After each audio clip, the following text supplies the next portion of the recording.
15 seconds to launch.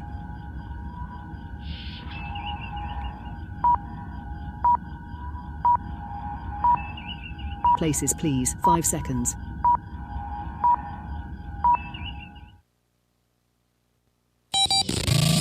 Adjust your mojo. You are about to participate in a great adventure. Now.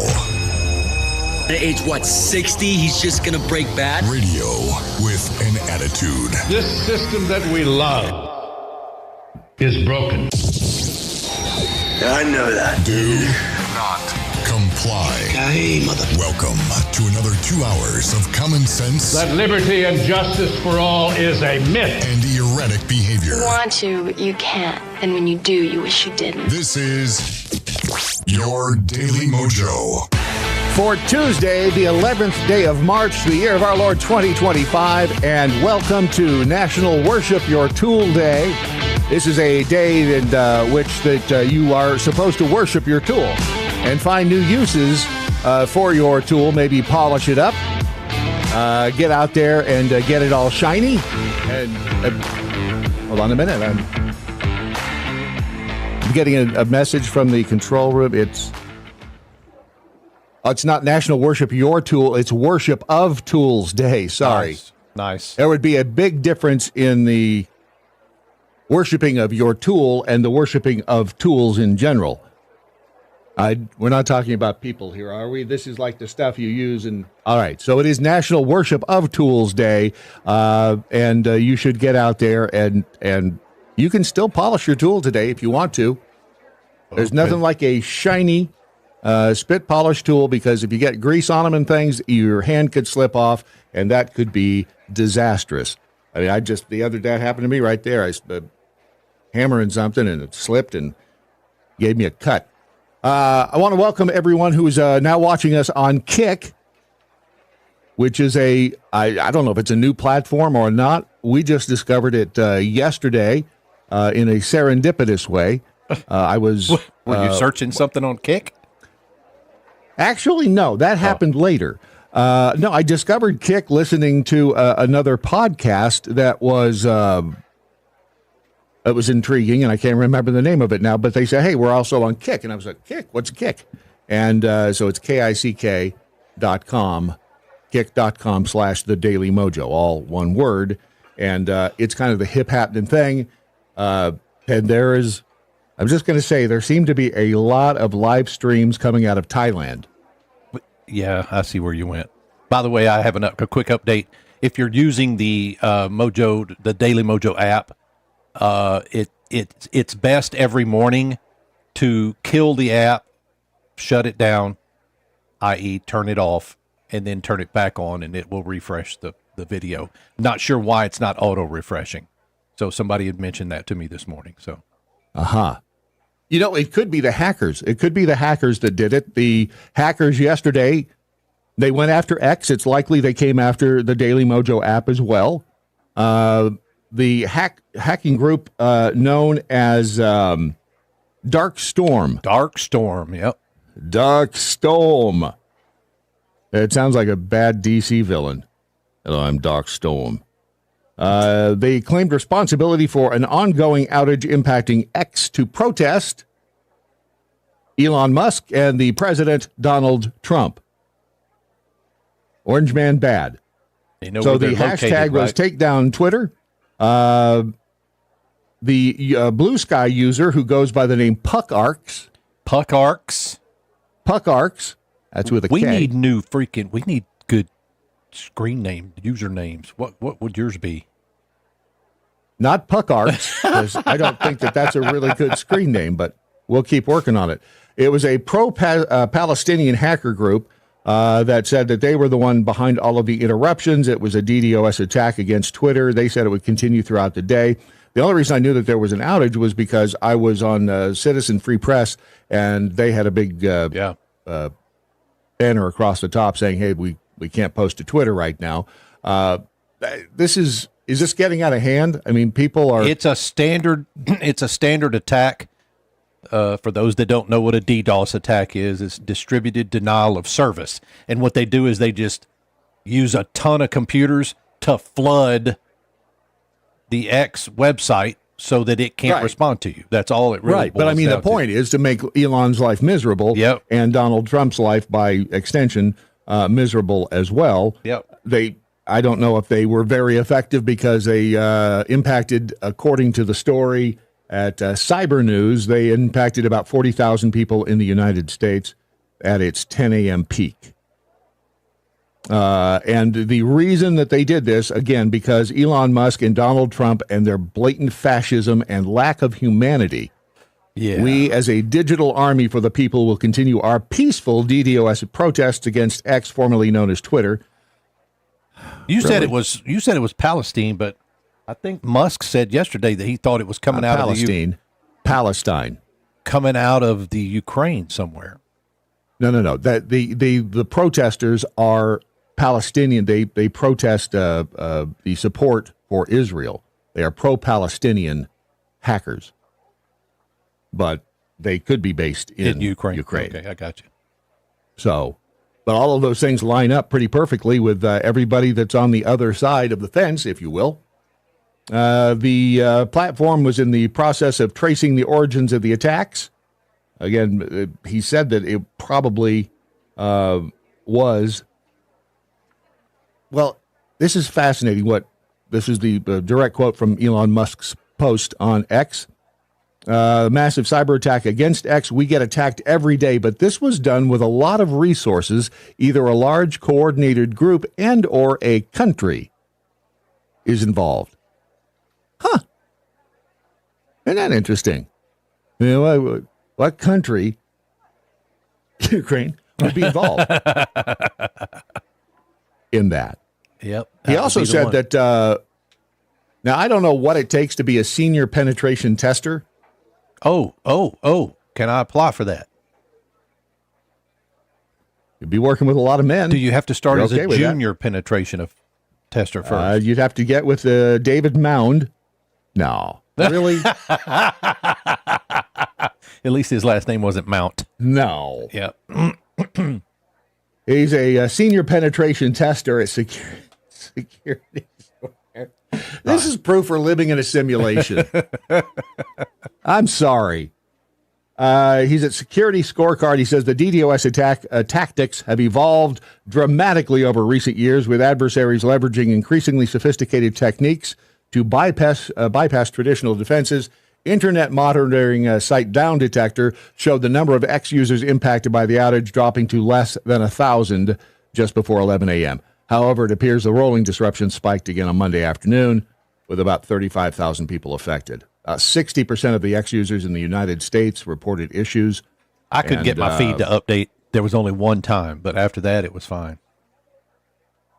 Well, Dark Storm, they have been, according again to Cyber News, they've been claiming attacks on targets both inside Israel and out since the war in Gaza, focusing on taking down Israeli infrastructure, boasting about its attacks on a Telegram channel it created in 2023. The Persian-speaking group has not only targeted the Israeli government, local municipalities, and sensitive industries, but also known for claiming distributed DDoS attacks against John F. Kennedy Airport, JFK, in New York, and LAX, as well as Snapchat. They follow the same playbook that apparently the Killnet gang, which is another hacking group, which spent most of 2023 carrying out DDoS attacks against victims who supported Ukraine until it decided to commercialize in their operations in favor of DDoS hackers for hire models. So they're like hired guns. Yeah. Huh. It's not a boring time to be alive, is it? For much of its history, Darkstorm targeted NATO member states and others that have declared their support for Ukraine. It's not clear the direct connection between Blue Sky user Puckarks and the Darkstorm team, except for their mutual support of hacktivist activities and other like-minded groups such as Anonymous and the dislike of U.S. policies. Is there anything that isn't political anymore? There's nothing that is was it the Oscars? Who came out? I I heard Bill Maher comment on it, and I guess it was this year's Oscars, where one of the actresses came out and said, "Hey, well, this night of blah blah blah. I want to make sure you know we're standing on stolen land of the blah blah blah." Oh, yeah. It's like, Look, any live show where an actor or actress can get out there, they're gonna speak their piece. but Bill Maher's like, either give the land back or shut the F up. Yeah, yeah. Just stop it.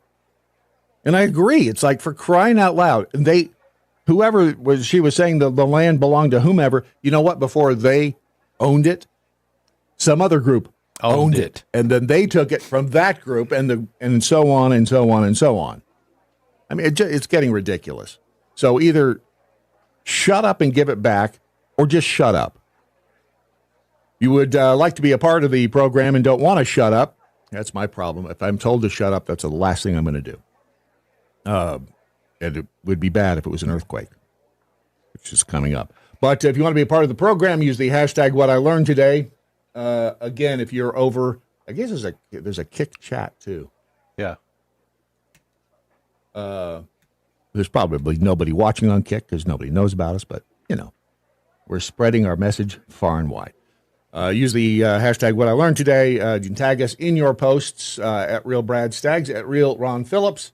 And, of course, again, if you're watching on Kick, go to thedailymojo.com and download our app as well. The other big, this is the end of an era.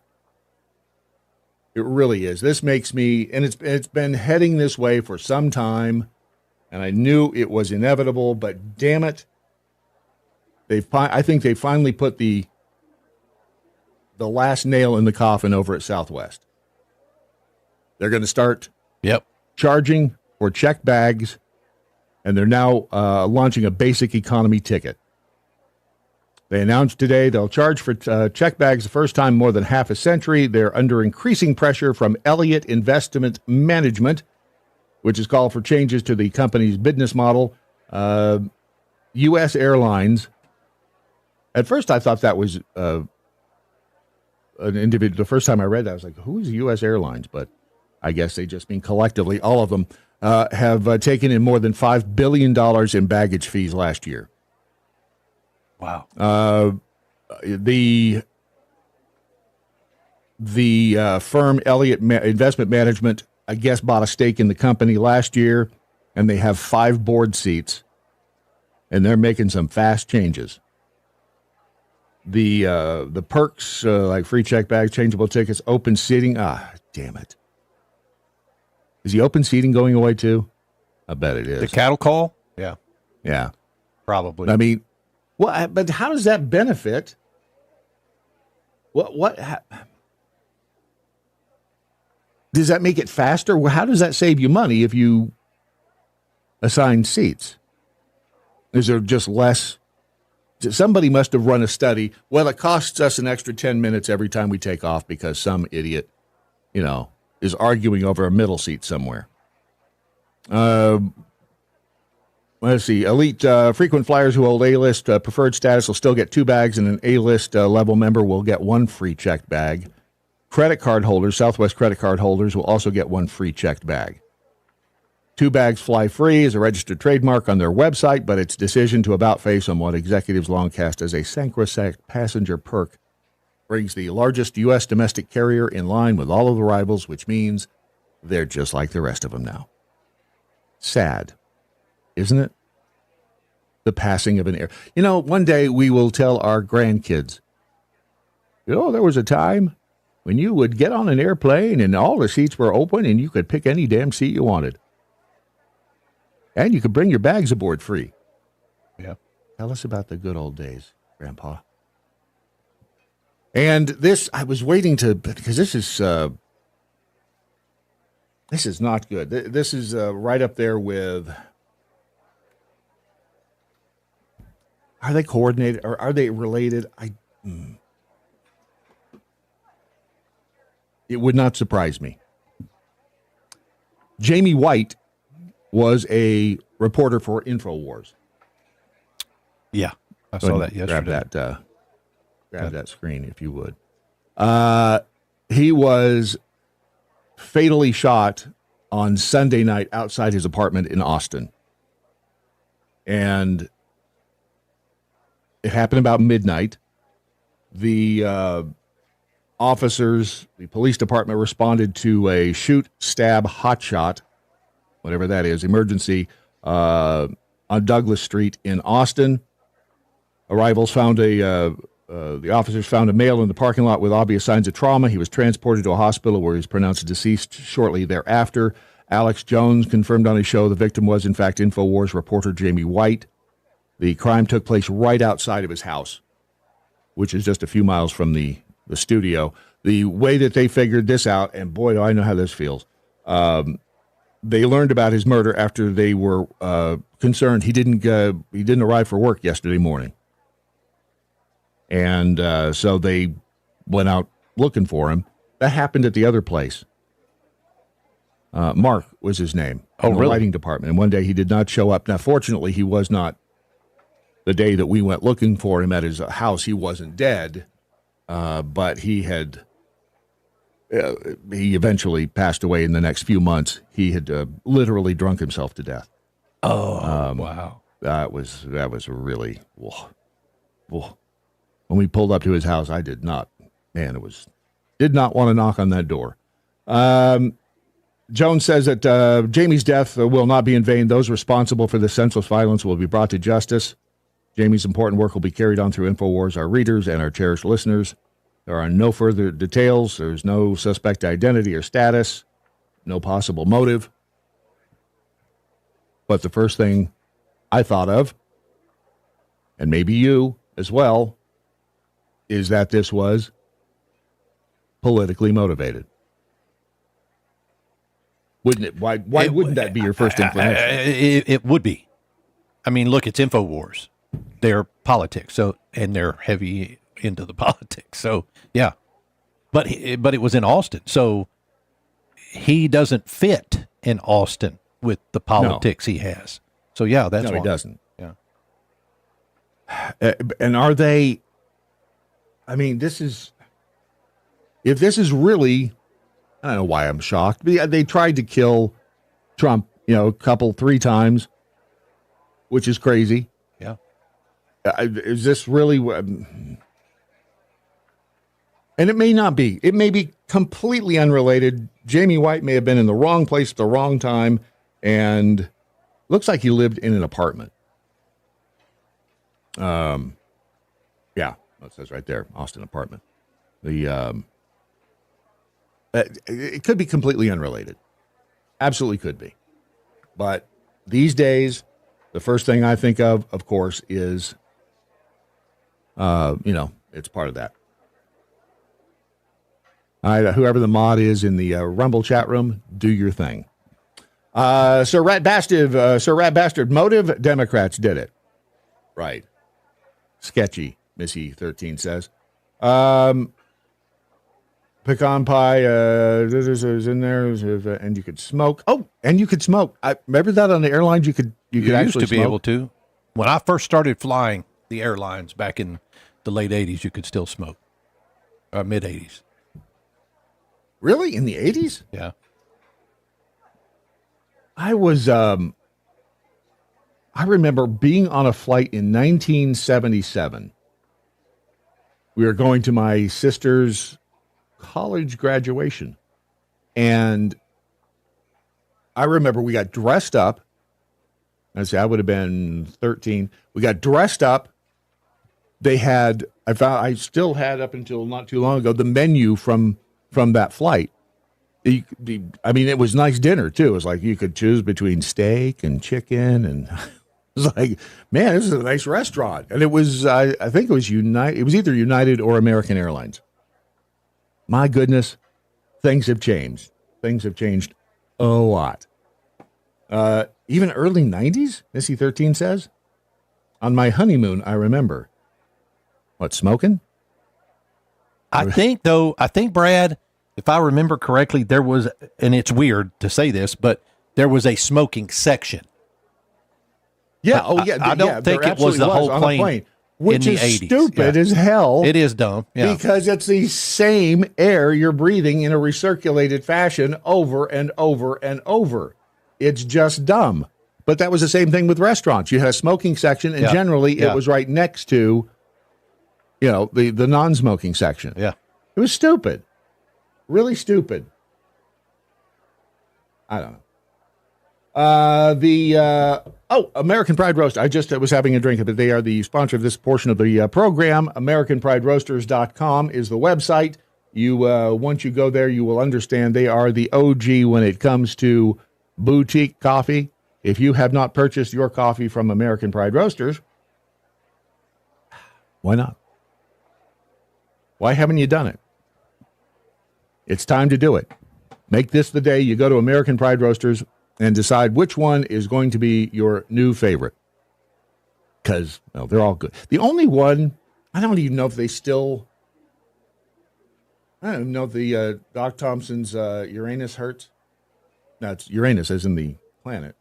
I don't even know if that one's still out there. But it had some sort of pepper in it. Some sort of spice. Some sort of spice that, that was the only one I wasn't a big fan of. Mainly because I think, coffee should be sweet. Like me. Kind of creamy colored and then sweet. Oh, so you don't drink it black? No, I don't like it like you like your men.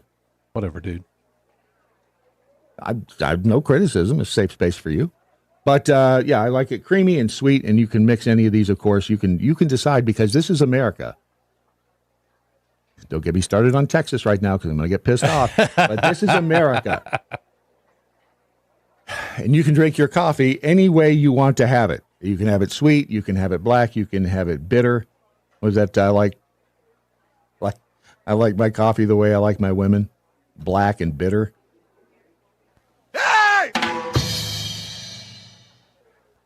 Or not. AmericanPrideRoasters.com. AmericanPrideRoasters.com.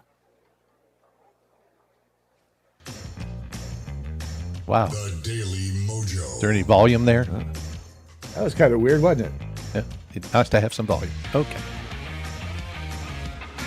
There it is. Not my fault. Well, it kind of is. Nope, kind of not. Are you sure? Positive. 'Cause I'm thinking it might be.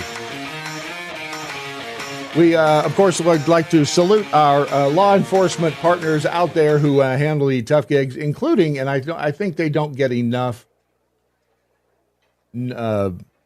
recognition, is the people who handle the 911. Oh, the dispatch. Emergency, yeah.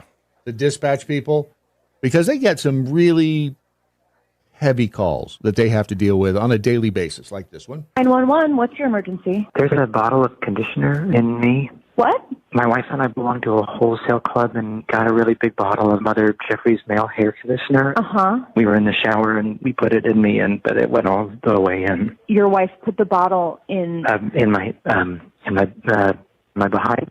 We're going to send an ambulance. Can you wait? Mm-hmm. Yeah. Are you all right? Oh, yeah. I was just a little surprised. I would be surprised, too. I'm sorry, 1 second. Sweetie, can you please get the cat out of here? The ambulance is about 4 minutes away. Oh, no, I can really feel it. Bottle? I think I'm going to sneeze. Is that bad? Hey, it came out. No, where's the cat? Oh, my God. I don't care who you are. That's funny. Because it's a sneeze. And you know what happens when you sneeze. Little Pete comes out. Right. See, Stinky Biscuit over on the X says, welcome to everyone watching us on whatever the hell this is. Almost as good as watching us on the app, which you have to delete to use. Right? Exactly. You don't have to delete it. But kind of, you made it sound like that. You don't have to delete it. Just turn it off and turn it back on. Wow. Is that what it is? Okay. Well, you made it sound like it was, complicated. And I did find that, and thank you, Lep. I did find a place in the app that I failed to update, and it was still Friday's show. So I found a place. We did update it on the Hold on a second. on the group chat. Here it comes. Wait a minute. Play it. It's always right.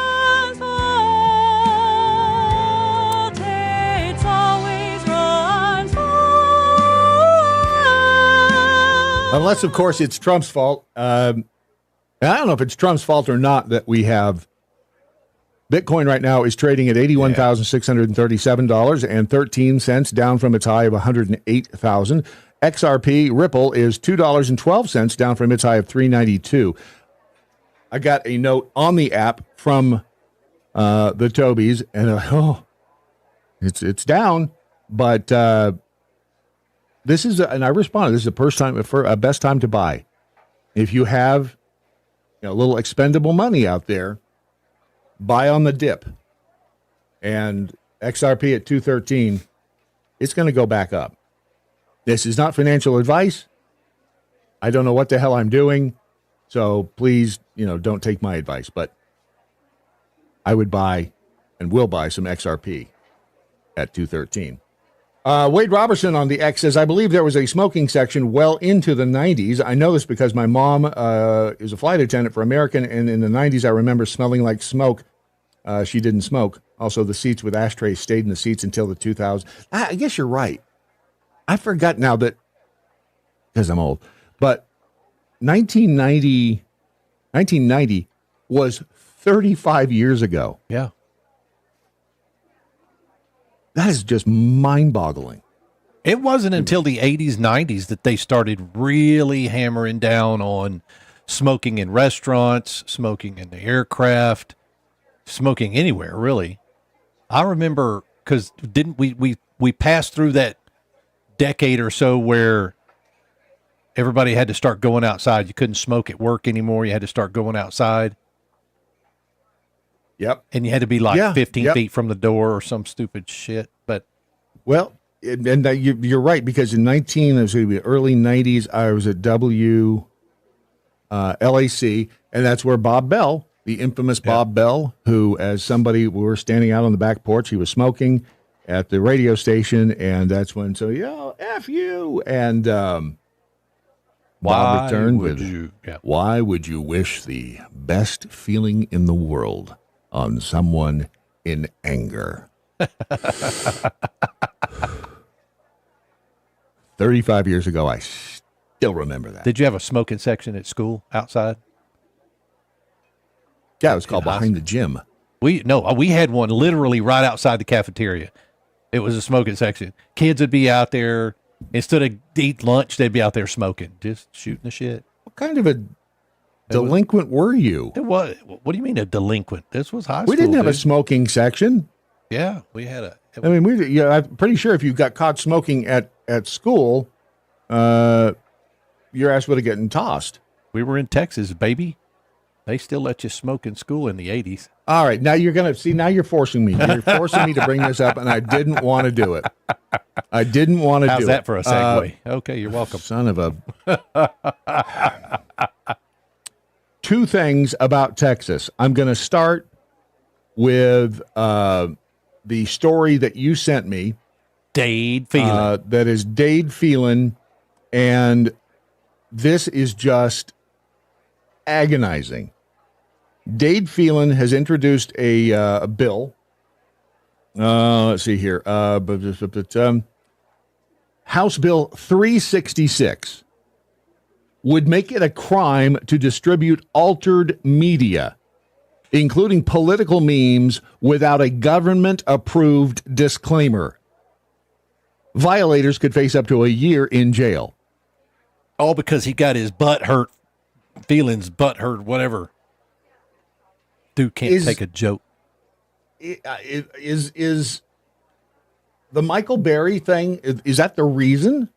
The State Affairs Committee will take up the bill by the former Speaker of the House tomorrow, alongside a slate of energy transmission legislation. It's the first hearing of the committee on legislation this session. The bill specifically targets political advertising that features an image, an audio recording, or video recording of an office holder's or candidate's appearance, speech, or conduct that did not occur in reality.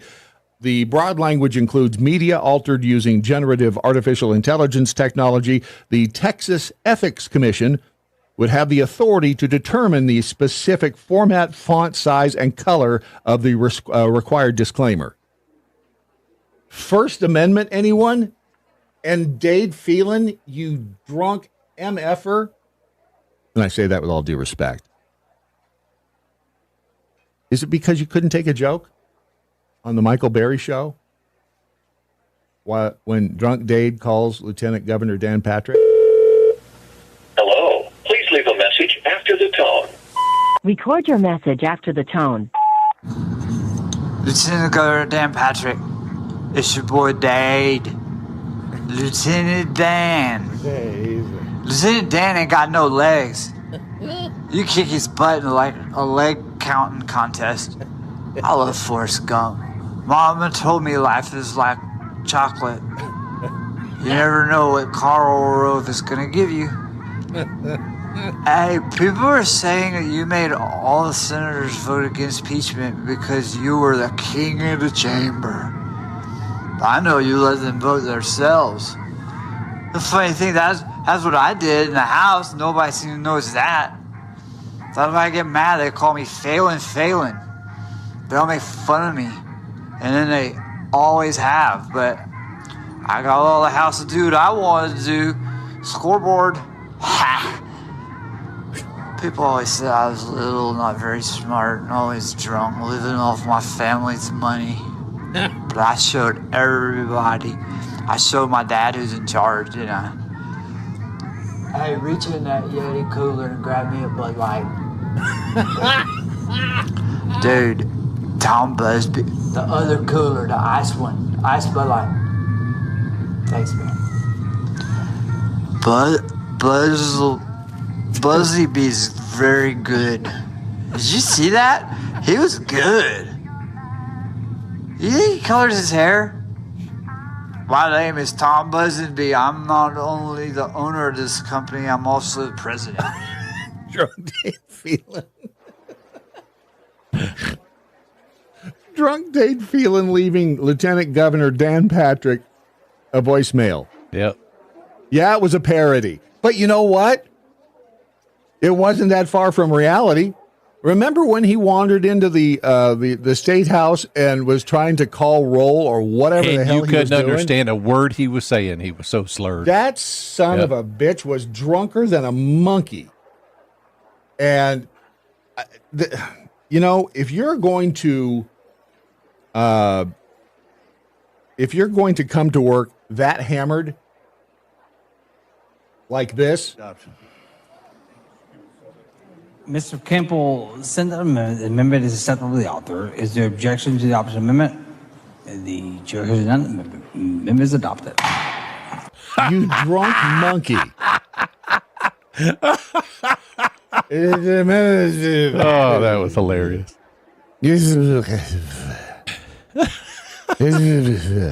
Lieutenant Dan.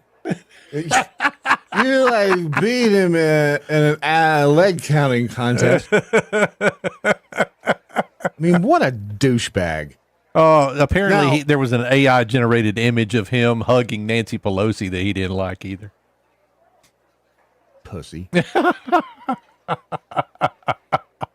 I'm not a fan of Lieutenant Governor Dan Patrick either at this point in time. Yeah. This just irritated the crap out of me. I think I've talked about this before, but I'm going to do it again because it's so damned ridiculous.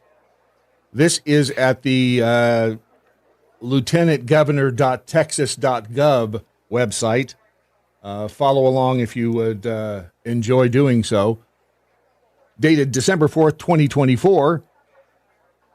And I love that they put a quote above the actual body of the press release because it mentions kids. You'll see the headline, Lieutenant Governor Dan Patrick launches major legislative initiative to ban all THC, which Lieutenant Governor Dan Patrick issued this statement today announcing Senate Bill 3 will be legislation to ban all forms of consumable tetrahydrocannabinol, THC, from being sold in Texas. The statement above, thousands of stores have opened to sell all types of dangerous products with unlimited THC. These stores even target your children. Everybody knows that agriculture is part of the fabric of Texas. I see what he did there. In 2019, the Texas legislature passed House Bill 1325 by Representative Tracy King, a Democrat from Uvalde. To bolster agriculture in Texas, part of that bill allowed for the commercialization of hemp, which might include unremovable, non-intoxicating trace amounts of Delta-9 THC. Dangerously, retailers exploited the agriculture law to sell life-threatening, unregulated forms of THC to the public and made them easily accessible. These stores not only sold to adults, but they targeted Texas children and exposed them to dangerous levels of THC. You know, I hate it when government gets on their moral high horse. They don't care.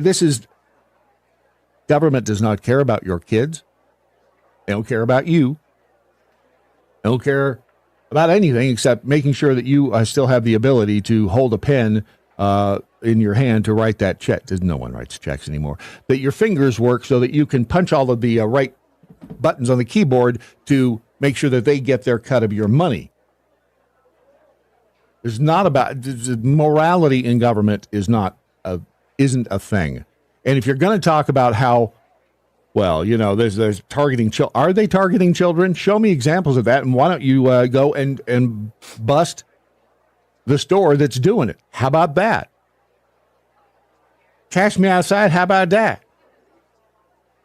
And if you're going to talk about things that are dangerous to people, I don't know. We still going to sell alcohol? We're still going to sell cigarettes? Well, even at Home Depot, when you try to buy spray paint, you have to show your damned ID because somebody got the brilliant idea to in a bag. Yeah. Which I've never tried. Have you? I've never tried that, no. Never even remotely. I mean, the closest I've gotten to sniffing freaking spray paint is in the same room where I'm spraying it. You know, that's it. Yeah. Never huffed it in a bag. Really, that seems like it would eat your brain. It just doesn't sound like, man, this is I mean. Not only that, who the hell wants spray paint on their freaking face? You know how hard that is to get off, man? That's the X-Files episode where the two, you know, they're in the forest and the two huffers come up to them and they got gold spray paint all in their nose and mouth. But, you know, you have to show your ID to buy spray paint, which is freaking ridiculous. Because I've even done this when they've had me, you know, show my ID, and they'll say, "Oh yeah, we had to do because huffing." I said, "It's funny because I'm going to go home and huff this spray paint." So now you know who I am. Yeah, right. I mean, it is just the dumbest damn thing when they pull this crap. And alcohol, and Ron and I were discussing before the program today. You know, if you go and get a nice whiff of lacquer thinner, that'll give you a little high. Mm-hmm. There's all kinds of stuff. Let's be honest, is it the alcohol lobby that doesn't want THC being sold in Texas? Is that what it is? Is it the alcohol lobby? What's the money coming from? Because I'm not going to be able to convince me that Dan Patrick, the lieutenant governor of Texas, is like, I am so worried about the kids, you know, out there or popping the edibles or whatever it is. Yeah. They don't care that way. Not anymore. Not like they used to. I mean, hell, even parents are like, geez, dude, we're in freaking 2025 now. Where are my edibles? What did they... Did the interns take them again? Son of a... All right, you know, we're going to Phil Bell right now. I've got to find, where are my edibles?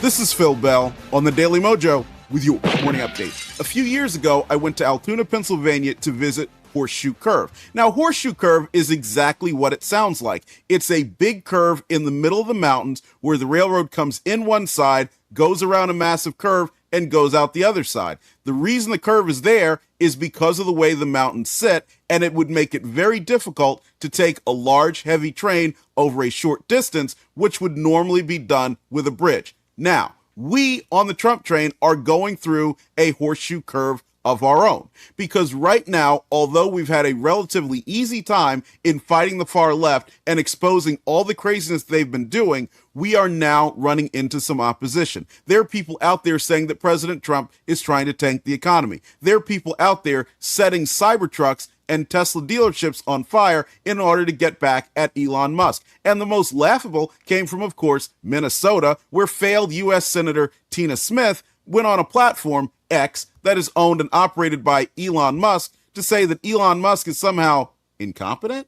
But look, if we as patriots do not fight back, and if we do not do all that we can to help the Trump train get through this curve and over the mountains, then we will fail. So what it's going to take is to use every little bit of skill that we obtained during the Biden regime to keep the fight going. We have to be willing to share our beliefs. We have to be willing to not waver when we receive opposition. And that means even if someone close to you comes and says, hey, I lost my job because of these cuts, you've got to be willing to say, you know what? I feel bad for you, but the cuts are the right thing to do. And oh, by the way, you've got to be willing to help those people in any way you can. We have got to demonstrate in every facet of our lives that we will continue to live our values, and we will help others understand why this is the right thing to do. Because if we don't do it, the other side will continue to pound away, and eventually they will slow us down and stop this train, which we do not want to do. So leave a comment under this video to let us know what you are doing to help keep the Trump train on the tracks. And I also want you to download the Daily MoJo smartphone app and enable notifications. That way you'll be up to date on the latest craziness and good stuff coming out of Washington, D.C., and you'll know how to share it with others. We'll see you down the line, and thanks for choosing the Daily MoJo. Phil Bell's morning update is only on the Daily MoJo.com. Stupidity is not a competition. The whole island will become so unless you're a politician. Overly populated that it will tip over and capsize. The Daily MoJo. The Daily MoJo. You see, what we are having here is a transitional period in our economy. Ron, did you check your messages? I'm looking now. Give me just a second. We have a transitional period for our economy.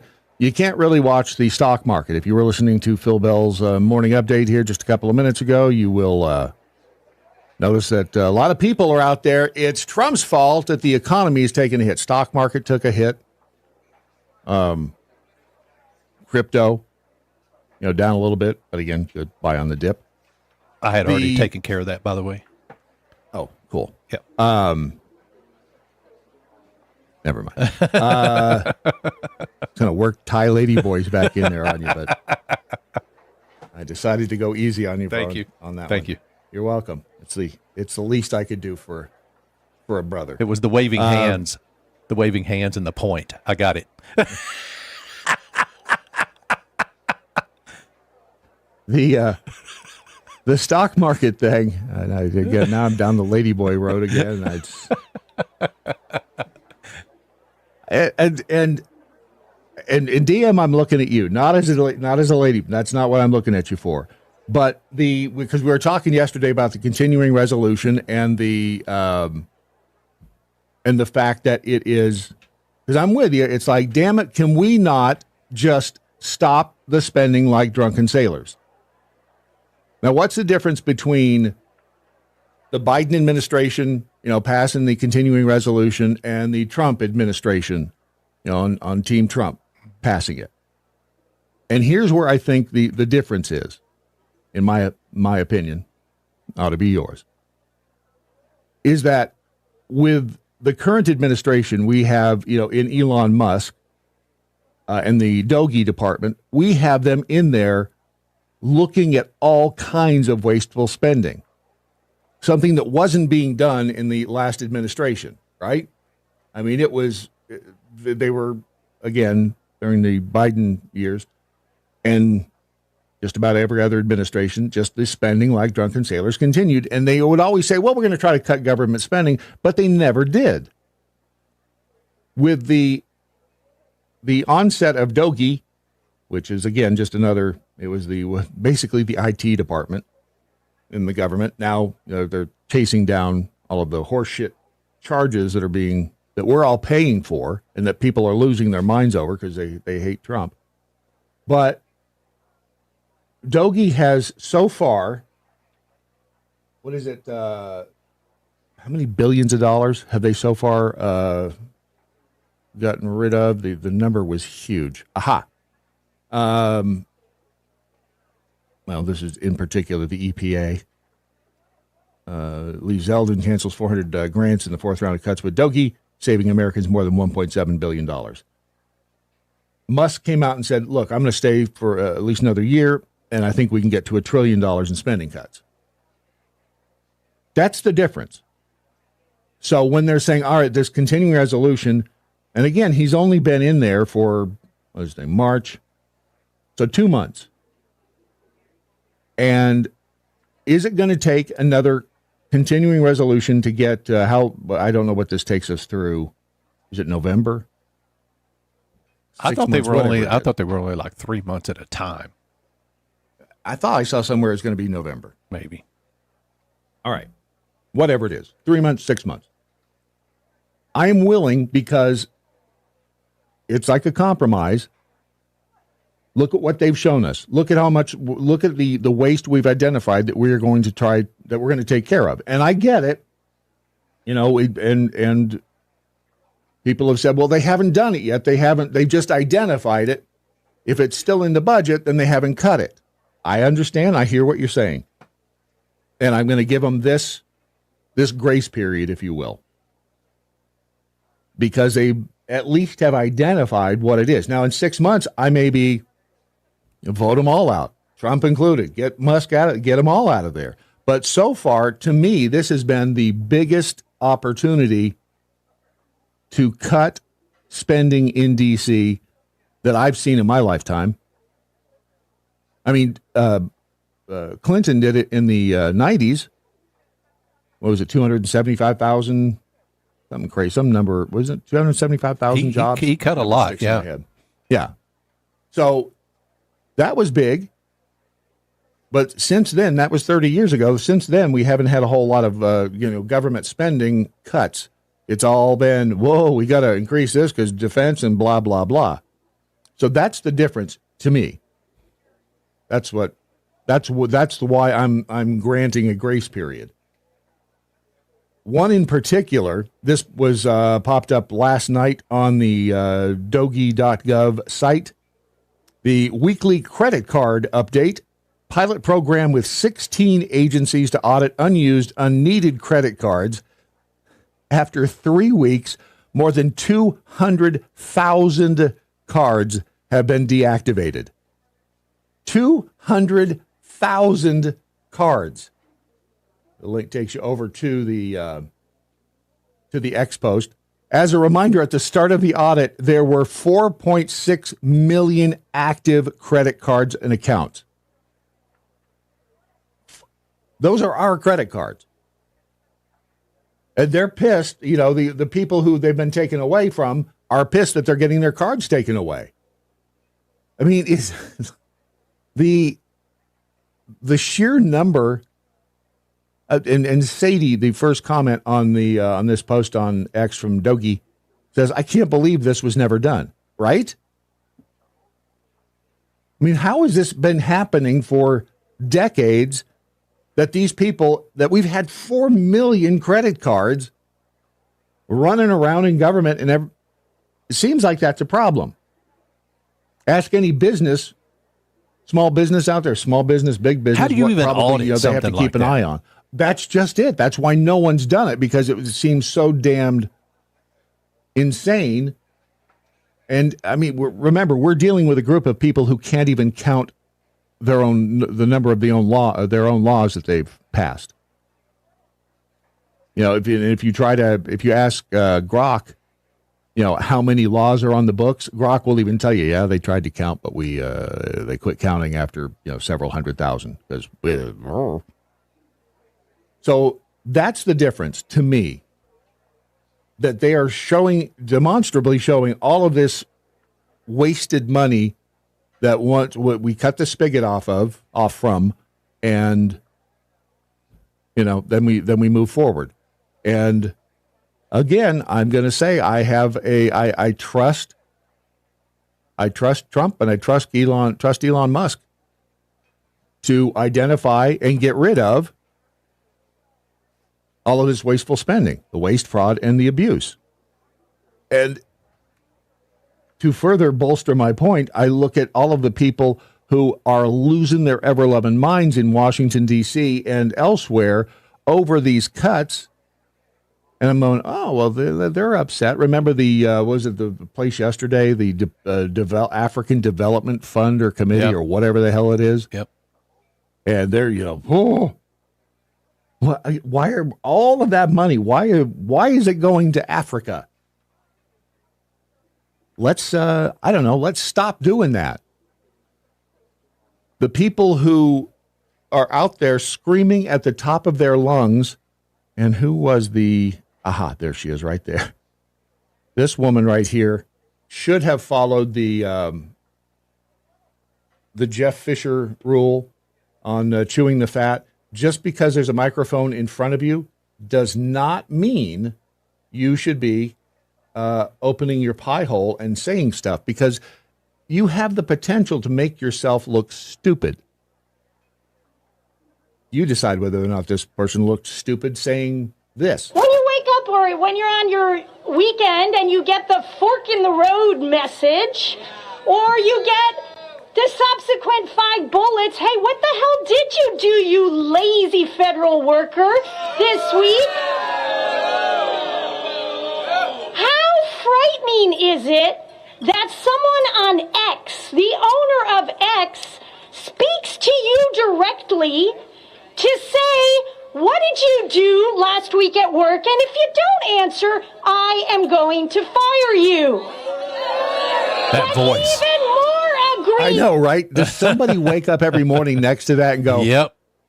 Oh, dear Lord, put an ice pick in that ear, whatever ear's closest to her. Just the president comes out, the most powerful person in the land, and endorses that message. How do you think that makes federal workers feel?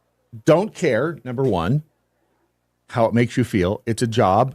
As somebody commented, it's a job. It's not therapy. And I mean, you just look like an idiot when you're out there saying, Elon Musk is not acting in his position within Doge as the owner of X. He is acting as the whatever the hell his title is within Doge. And the president has conferred, his faith and confidence in him to do that. And look what he's done. Look at all of this fraud, waste, and abuse that he has uncovered, and people are upset about it. And again, it sucks when you lose your job. I know it does, especially if you think your job is like really important, which it may or may not be. But you also have to remember that the country and us, like your employers, we don't have any money left. Matter of fact, we're like so far in the hole that we can't even see the top of the hole. And we don't even know if we have any gold left. We have no gold going down the mountain. Butch Cassidy and the Sundance Kid. But when you open your mouth like that and that shrill tone comes out, I'm not really, that's almost as bad as the hairball. Isn't it? I mean, almost. Do it. Now, I have to say that, what was the title of this? Cold hairballs are the worst. And the first thing I thought was, he has a cold and you get a hairball from having a cold? No. That wasn't really what he was saying. Let me tell y'all how my morning started.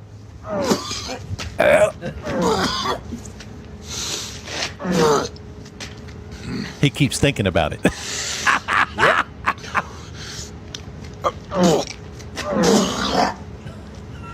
Dude is fighting for his life right now.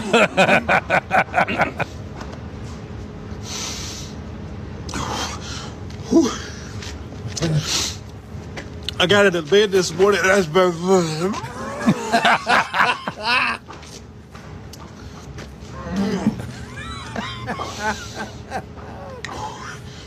I'm trying to figure out, how do you get a hairball from having a cold? I don't know if I can tell you. I got out of bed this morning, stepped in a hairball. He had to say that fast. I got out of bed this morning, I stepped in a hairball. I'm assuming he has a cat.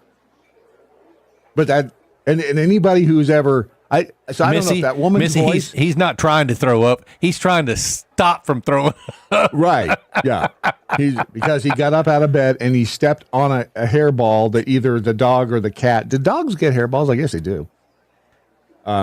It's more like dog puke, though. But his was Same a thing. cold hairball. Cold hairball, and it went between his toes.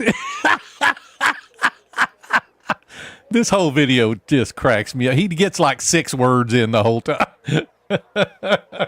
Which would be worse, stepping on the cold hairball in the middle of the night, or dog vomit, or waking up and having to listen to Miss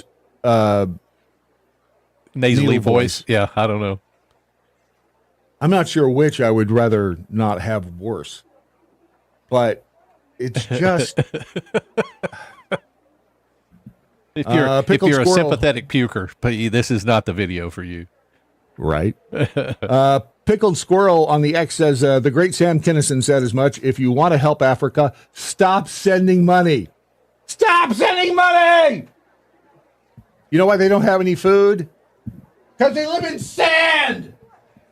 Food doesn't grow in sand! Come to where the food is! I miss Sam Kinison, too. Yeah. Come to where the food is. And are you telling me that, again, going back to the American development, Africa development, whatever the hell it's called. ADF, African Development Fund. Them. Yeah. I mean, is that, you can't tell me that it's just, wow, you know what? It's really important that we are in bed with Africa. Why? Because there's something else going on there. Because how often during the course of your day, how often during the course of your life have you stopped and pondered? Now, I know there are a few of you out there, but most of us have not one day in our lives gone, boy, I am sure concerned about what's happening in Africa right now.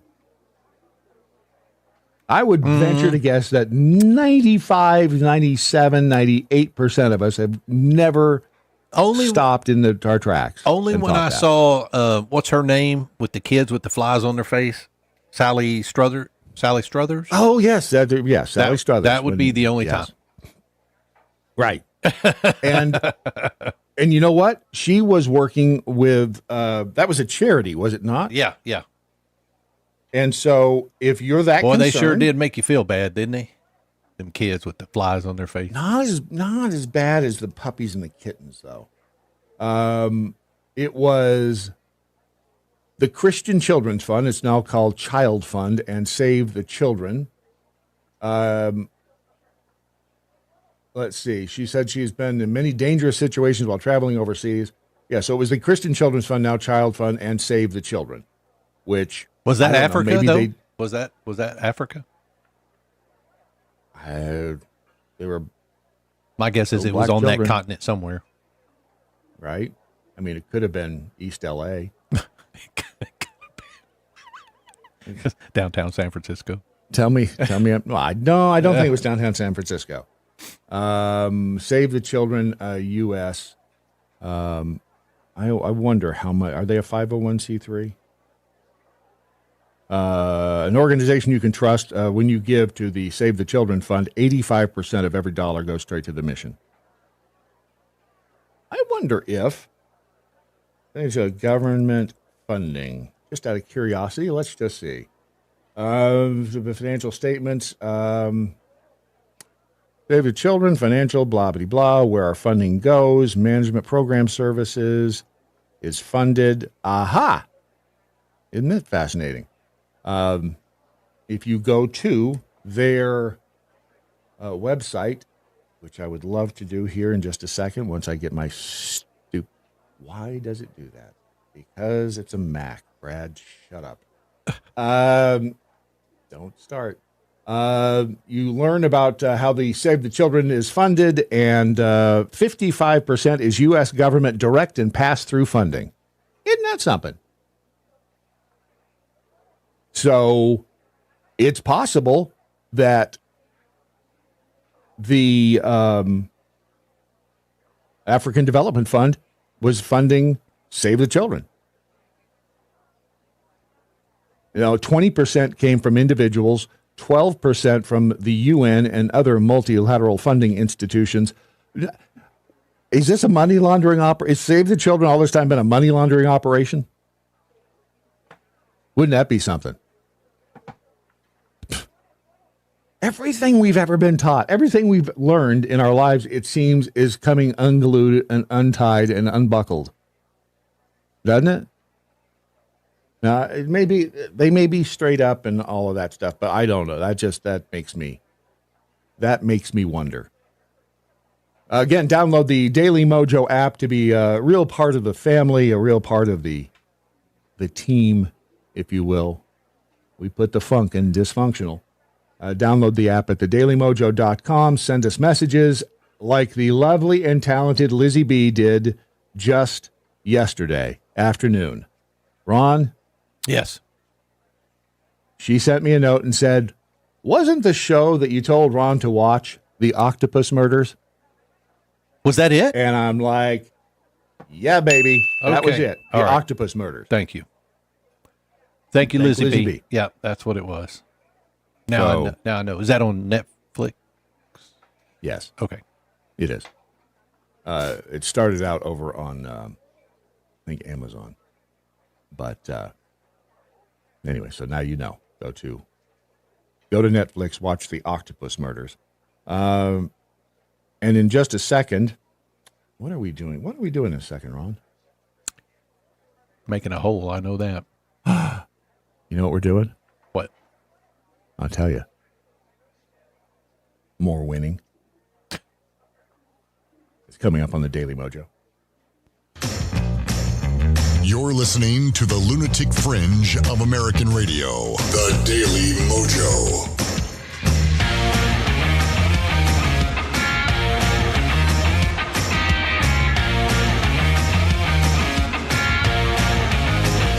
Former pardon attorney Elizabeth G. Oyer. And who doesn't love the former pardon attorney Elizabeth G. Oyer? That's not a great picture, but she's not completely unreasonable looking. She was appointed to serve as the pardon attorney in April of 2022 for the United States, the Justice Department.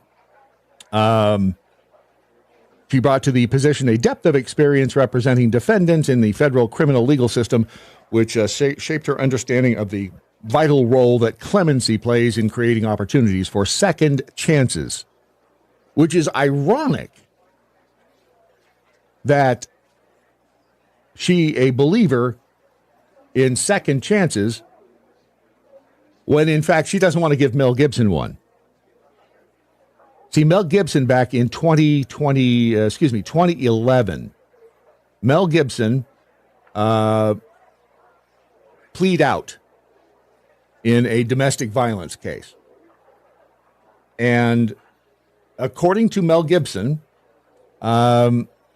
he said they made a proposal that would bring all of this to an immediate end when he was accused of misdemeanor battery of his ex-girlfriend, Oksana Grigorieva. Is she Russian? Yeah, is he a Putin sympathizer? He does like Trump. Maybe he is. But at the time, he would face no jail time. He would likely, I think he was ordered to complete some form of counseling, and he had probation. It was a misdemeanor offense. And he later went on to say, okay, here's what I did. She was holding our baby. She was freaking out and shaking the kid. And I slapped her open hand across the face. Not hard, but enough to get her attention. So she stopped shaking our kid. That was what he said happened. She said that he punched her in the head and face more than once at home in January 2010. I don't know who's telling the truth because I wasn't there. But let's say that, in fact, okay, let's say he punched her in the head. Let's go worst case, right?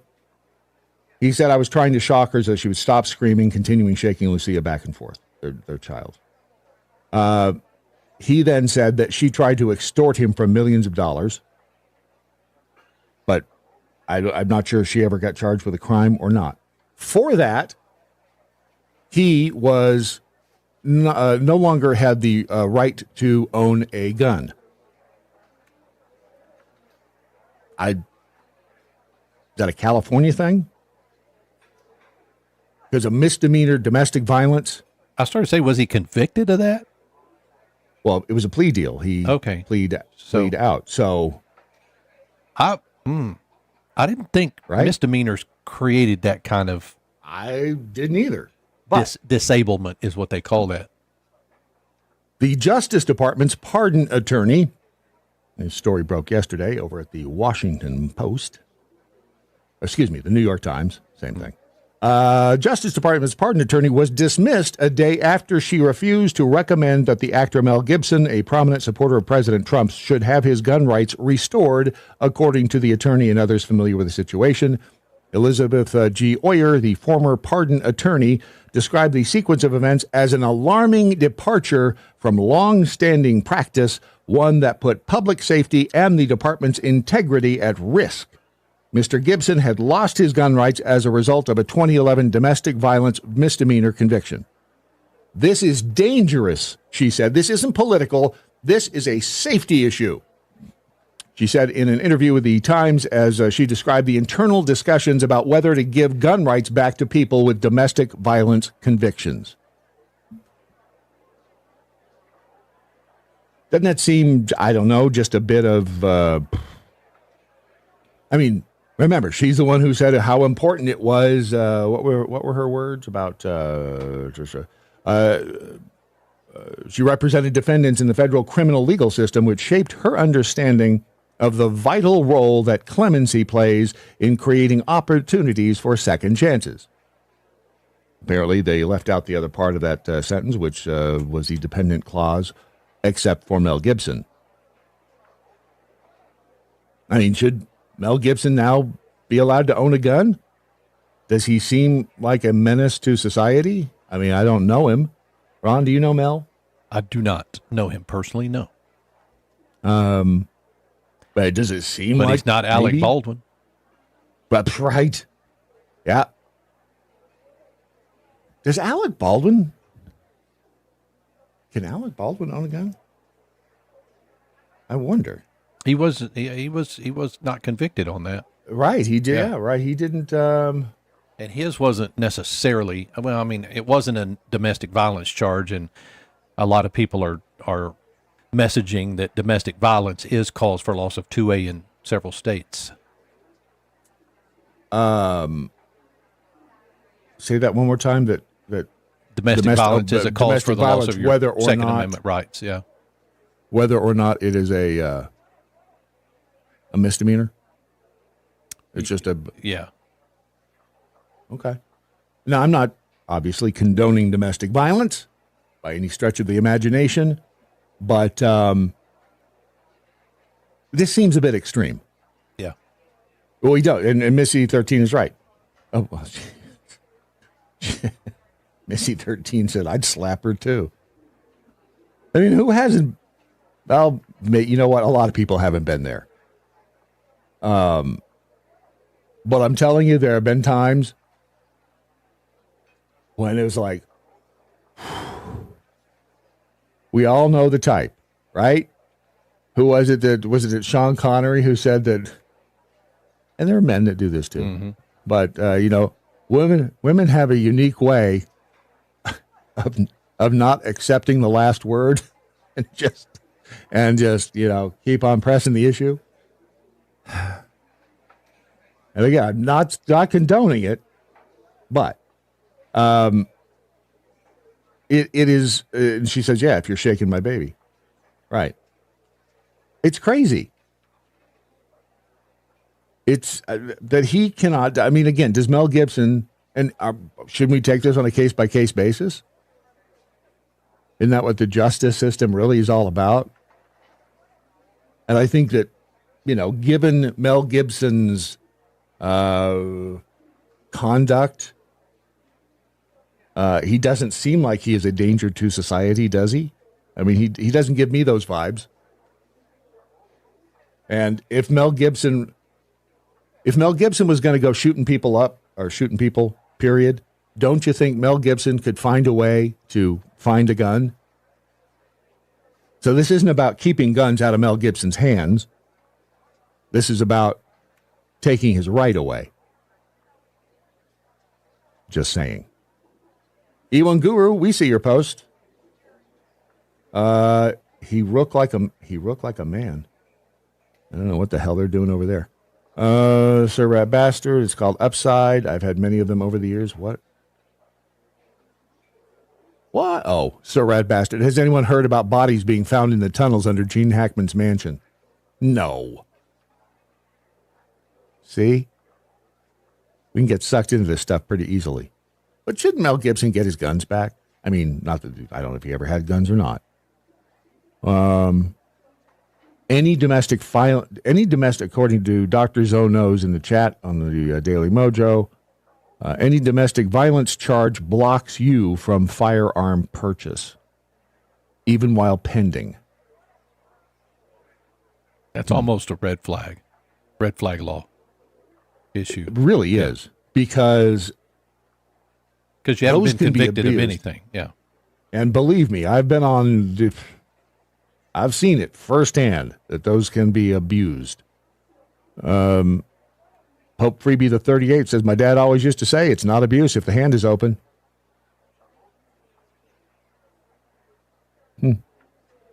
Dr. Zono, South Park trashed Sally Struthers. They, who was it they just went after? Was it Rachel Zegler? Didn't they? I think they did. For the whole Snow White thing. I think it was Rachel Zegler. Today being the 11th. We are 10 days away from this. Speaking of criminal action. Get tickets now for the magical, musical, movie event. It's time. This is my kingdom. You dare to disobey me? The queen stole it from all of us. Come on. In theaters March 21st. Find Snow White. Stand up. Let's go! Oh my! Cheer. And experience the Disney classic like never before. Disney's Snow White.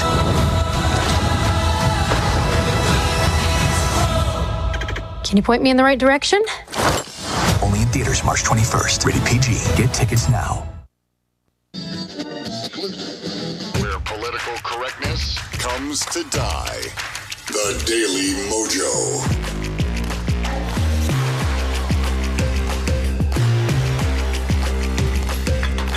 Wisconsin Jackhole on the X says, the Patriot couldn't be a patriot. Talking about Mel Gibson and his gun rights being taken away because of, what was that, 14 years ago?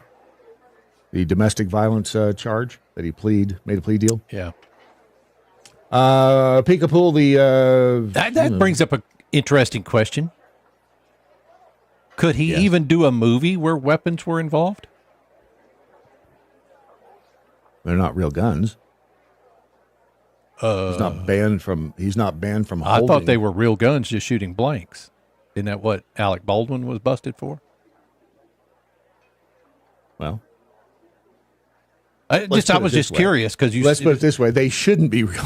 No, I get that, but they shouldn't be. And technically, we don't even. Well, maybe that's why we haven't had another lethal weapon yet. No, he just can't own one. It doesn't mean, let's see, but he could go to the range, right? Mel Gibson could go to the range, rent a gun, and shoot. I mean, you're not prevented from touching or using a gun. You're prevented from owning one. That's my understanding. Maybe it's different, but which again is, it's kind of silly when you think about it. Because if you're a person that is, supposedly so violent that we can't even allow you to go buy a gun because if you had one, you're going to go shoot somebody, but you can still go and, find one on the black market and shoot somebody. So it doesn't really stop you from doing anything. It just strips you of the right of owning one. And is broken. Peekapool, please talk about Fort Knox again today. I tried to send this yesterday, but the Twitters was broken. Hey, God, this is a good one over here. Let's see, let's put this here. This goes over here. That does like that. And meme in 3, 2, 1.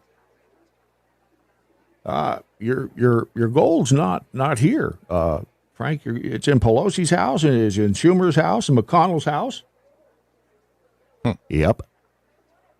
Are Trump and Elon going to be able to get into Fort Knox? Oh, I don't think there would be a problem with them getting into Fort Knox. It's just them deciding to go there. Well, it seems like kind of an important thing, doesn't it? It does. And Trump said that they wanted to go there, said that he was going to go there, but I haven't seen that move yet. He really should. I mean, and if it's, we talked about how the government, we've been repatriating, I guess, gold into this country now for several months. And hang on a second. Are they trying to replace the gold that was removed from Fort Knox? Is that what they're trying to do before we can get in there and take a look at all of it?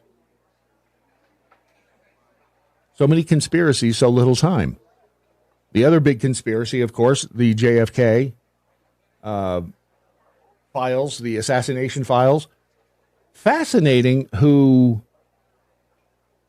is trying to block releasing the JFK files. Even more fascinating than that is the fact that Chris Cuomo sat down and had a conversation with Tucker Carlson. Strange bedfellows, am I right? Yeah. Okay, so I've always thought that. And then in January, there was a scramble over who's going to get what jobs in the new administration. And at one point, there was someone who was being discussed for a job in the intel world, and a member of the SSCI, the Senate Select Committee on Intelligence, Senate Intel Committee, went to the people making the decision and said, you cannot hire this person because this person will be certain to push for the release of the JFK files. So this is in 2025, less than 2 months ago, and you have a sitting member of the United States Senate whose main goal is to keep those files secret. And then you have to ask yourself, what is that? Yeah. Exactly. Why? Yeah. Why? Were they even alive? Now, of course, no one was alive. It was 62 years ago. I know. And by the way, the institution, no one could even tell you who the CIA director was. And do you remember the name of the CIA director? John McCone, I think, 1963. But that person is like completely lost to history except a specialist. And the CIA has already been through 50 years ago, the Church Committee hearings, 1975, where we sort of know that they were assassinating people, dosing people with acid, all this stuff. It's like the CIA has already been discredited. So if you're telling me that 6 weeks ago, a member of the United States Senate was trying to keep someone out of a job in order to keep these files secret, that is to protect the CIA, I don't believe that for a second. Who do you think the congressman, the senator is that is trying to keep the release, trying to prevent the release of the JFK files? Adam Schiff. If you had to guess. Nope. Nope. Nope. senator. Let's see. Oh, I'm not going to guess? Okay. No, you won't.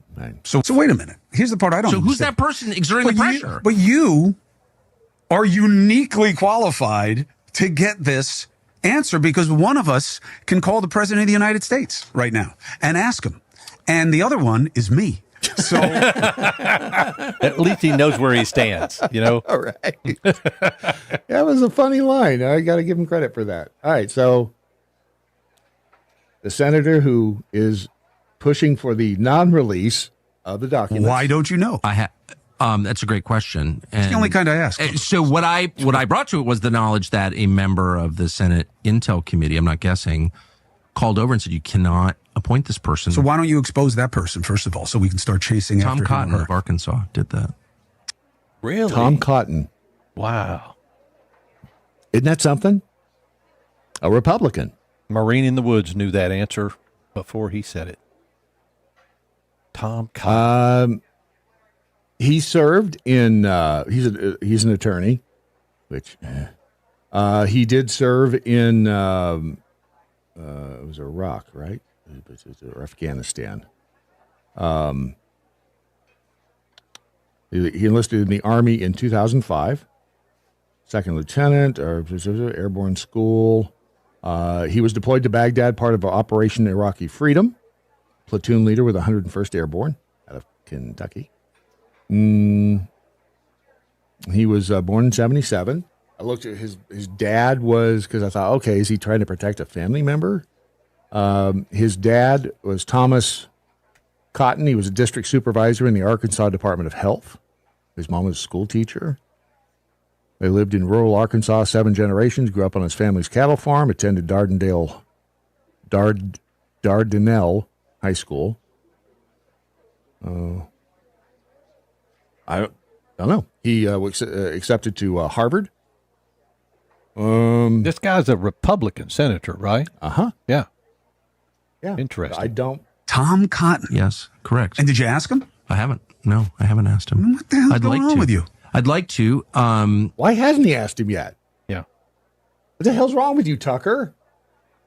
Haven't you said anything? Why are we having this argument, discussion? What is it? What is in those files that is so damned important that we can't see them? Or is there nothing? That's the other thing. Is there just nothing? Kind of like with the Epstein thing. The Epstein files, boy, I tell you what, Pam Bondi, our Attorney General, should be very happy that the news cycle travels at the speed of light these days. Because that was that's so last rearview mirror. Even Luna isn't pitching a fit about it anymore. Makes me wonder if once they did get all of the documentation, they all went, "Oh shit, yeah, we can't release this." But what would that possibly be? And B, I have no idea. F you and the horse that brung you. Don't. No. You don't get to decide. Yeah. That's the way it seems to me, because Anna Paulina Luna used to post on X all the time, every day. Release these forms, release the documents, release them. That's what you hired me to do. That's what I put my committee together to do. Release them. And then all of a sudden, we don't get that anymore after the delivery of these thousands of documents by truckload. So right. I don't know why. But it sure does stoke the freaking conspiracy theories. Yeah. Yeah, it really does. Again, nature abhors a vacuum. And there's a piece over on the Independent website in the UC, and talking about the different conspiracy theories behind each of the JFK, the RFK, and the MLK. You ever notice they all end in K? Yeah, I have. Okay. The John F. Kennedy assassination. I love it. The widely accepted theory, according to the Independent, which I don't know. It's not widely accepted. Positioning himself from a sniper's perch on the 6th floor of the Texas School Book Depository Building, Lee Harvey Oswald fired multiple shots that killed Kennedy. Is that widely accepted? Because I would take issue with that. I don't think it's widely accepted. Certainly not anymore. And even back then it wasn't, because that's why they had to form that committee on assassinations in the 70s. Because people are like, I'm smelling bullshit here. Then Jack Ruby, shoots Oswald. Some are saying that the Ruby thing may have been MK Ultra. MK Ultra is a bigger deal than I think any of us realize. I'll tell you why in a second. The other conspiracy theory, the multiple gunmen and the umbrella man. Remember the dude with the umbrella? I think they mentioned that in Oliver Stone's movie. That the dude with the black umbrella standing by the grassy knoll. He was either, one of the theories was that umbrella had a dart gun in it. Yeah. That, got Kennedy in the neck and immobilized him so that he would sit still so they could take him out. In the movie JFK, his role with the umbrella was to send the assassins signals by opening it and closing it. They even, it's exhibit number 405. They had the umbrella and they say, well, there's no dart gun in it. Of course, do you really think if it did have a dart gun in it, that would be the umbrella that is being stored as exhibit 405 in the case? Because it's like the magic bullet found on the gurney. I mean, these people are just such lying liars. Who believes anything? The other one is the retaliation over the Bay of Pigs thing. Yeah, right. And let's not forget that what JFK was trying to do, and the administration, they were trying to kill Fidel Castro. I mean, that in and of itself right there should tell you something. And these were the papers that were released in 2017. They had the plans that Kennedy's administration and the CIA had developed to kill Castro, including one where they would give I guess Castro was a diver, a scuba diver. They would give him an exploding seashell or contaminated diving suit. MFers are devious, aren't they? A contaminated diving suit. What happened? I don't know. Fidel went down and his suit floated to the top and it was filled with like mush. That would have been kind of weird. And there was the other guy who said that he killed him. Who was it? James Files. That said he was the guy that actually pulled the trigger. And my favorite, though, is the Ted Cruz's dad. But, I mean, all these theories have been around forever. What the hell is in the damn papers that is so damning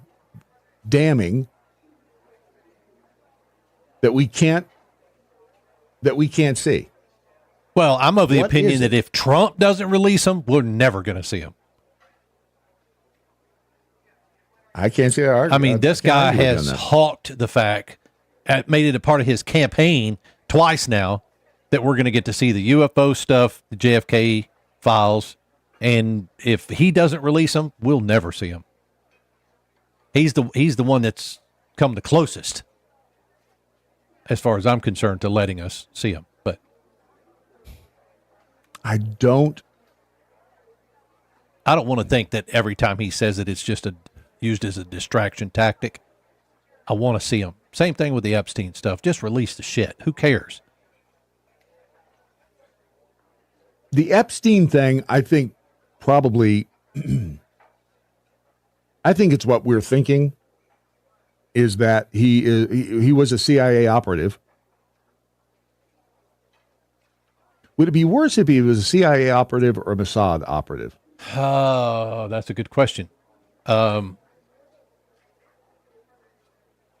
Because would we not? But then again, there's a lot of people out there probably putting pressure on certain aspects of the government to not release that. Maybe their name's in it. Maybe they had something to do with it. Maybe, but I don't think it's just that he might have been an operative. I think there's a lot what of would their names? lot of factors. What do you mean their names would be included in what? Maybe they have documentation of some high-ranking officials with the prostitutes or the masseuses or whatever the case may be, and they feel like that they're going to lose their career or lose their lives or whatever the case may be if that information gets out. Who is the dude with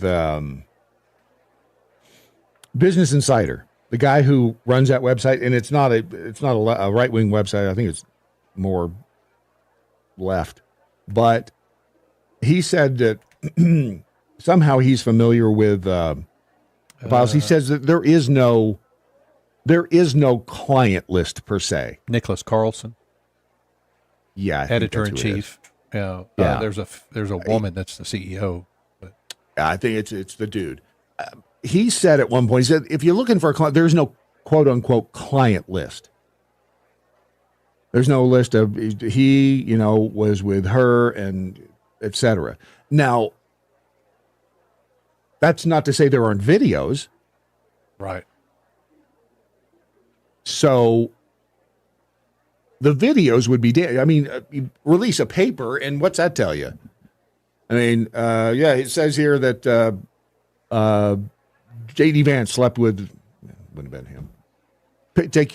Put your favorite politician in there and was boffing, the 17-year-old girl, whatever. Yeah. That's not proof of anything. Being written down on a piece of paper, it's like, I don't know why that's there. You could argue against that. It wasn't me, in the words of Shaggy. Well, there's no way to prove something that you find written without, like you said, video proof. If there's a video, but even now, video proof is like, yeah. And that's the leg they would stand on, by the way. Right. It's faked. It's faked. It's AI. So what is it? So it has to be. I don't think it's an individual or two. I think it must be a system thing, because why would all of the people on this committee, Una Paloma Blanca and the rest of them, could they be convinced to protect one or two people? Sure. You think? Yeah. Depends on how powerful they are. It seems to me it would be an indictment of the agency that would be the big issue. And look, if the CIA, if this comes out and the CIA is implicated, or Mossad, whatever it is, thousands of people are going to die. I mean, that's the only real where you go, oh shit, thousands of people are going to, and I don't even know how that would happen, but I'm just saying that would be a more plausible argument than, well, we certainly don't want his career ruined over this. Or could it be that it could literally take down our government? What would be the catalyst for that? We already know the CIA is a bunch of scumbags. The FBI isn't too far behind them. You can't trust them. They were putting, the MKL, the acid. They're testing acid on people. They've tested all kinds of drugs on all kinds of people. How much more scumbaggery can you get? Yeah. I mean, we're going to find out they were operating on live human babies. I guess that's possible, but it all seems dicey. So I don't know. It makes me want to believe that there's something a whole lot bigger that we're unaware of. Now, I'm not trying to make excuses for him, because why? But that's the only thing that seems plausible to me, is that there's something that, could really end up in the deaths of thousands of people. We talk about your pen, I guess we did yesterday. When you give away another pen at the last week of the month. Yeah. Last week of the month. Yeah, and Rodney Haney won that one yesterday. Congratulations, Rodney. I got that sent out to you. Rodney wanted his dad's name and the Navy logo on the pen sleeve, so we did that and mailed it out yesterday. So congratulations. And another one coming up in just a couple of weeks. Yeah, a couple of weeks. Yep. Couple of weeks in. All right, quick break. And then, of course, it is Dan Andros who will be joining the program next here on the Daily MoJo.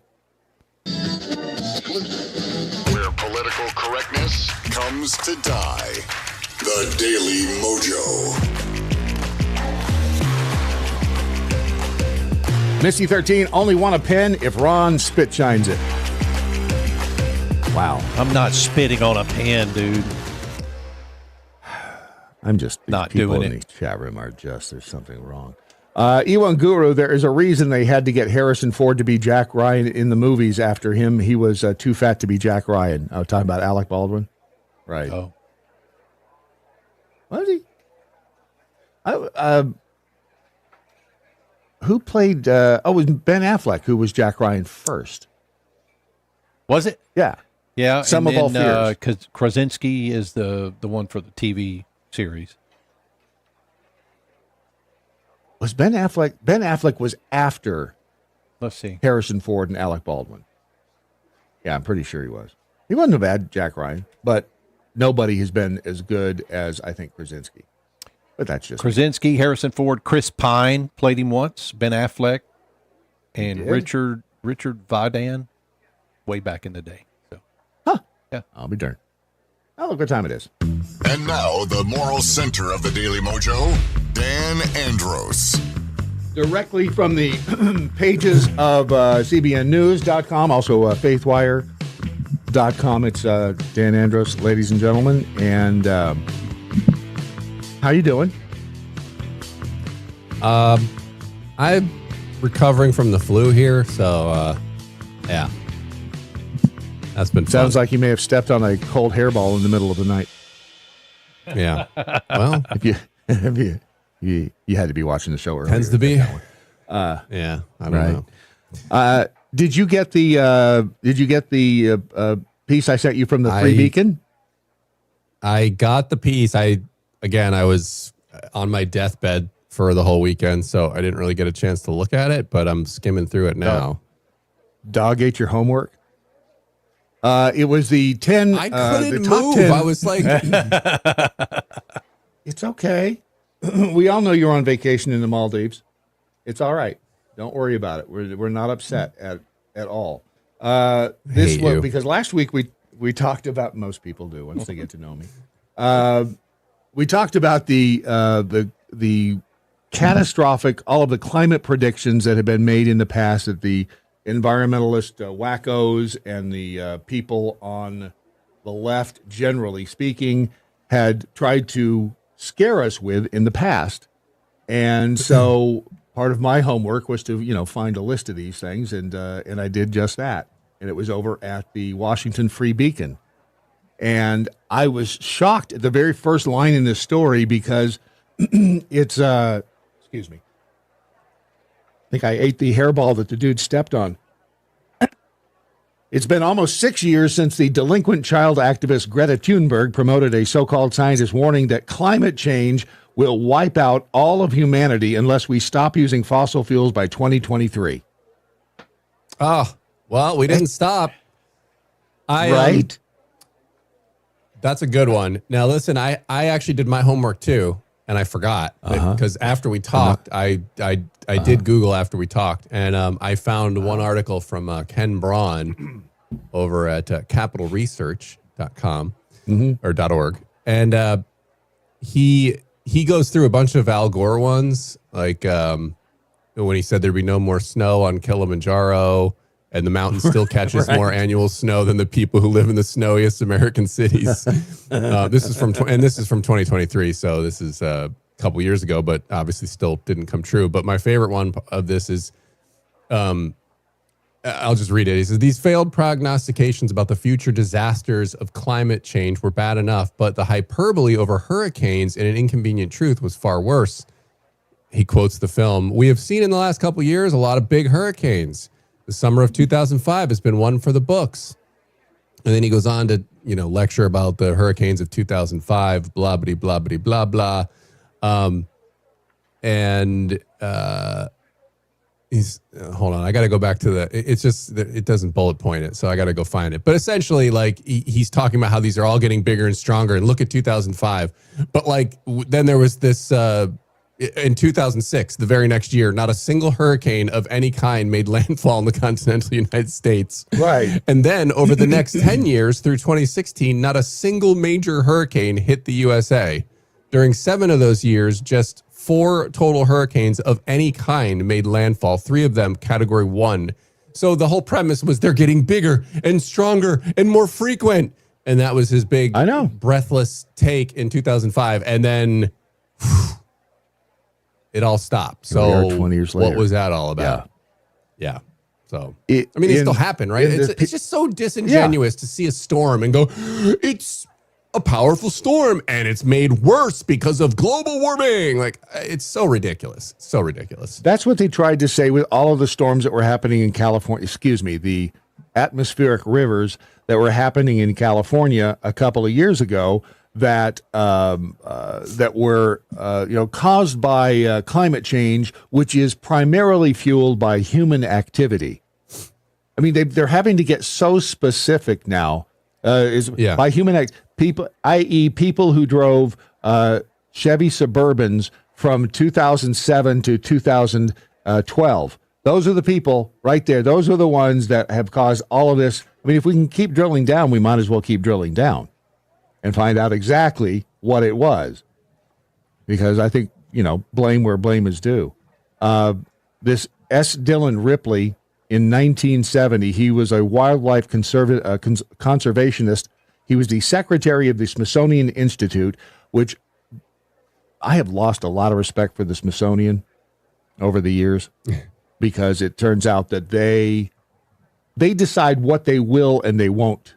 We can get into that later, but I've lost a lot of respect for them. He warned back in 1970, that 75 to 80% of species on Earth would be extinct by 1995. Yeah, that didn't happen either.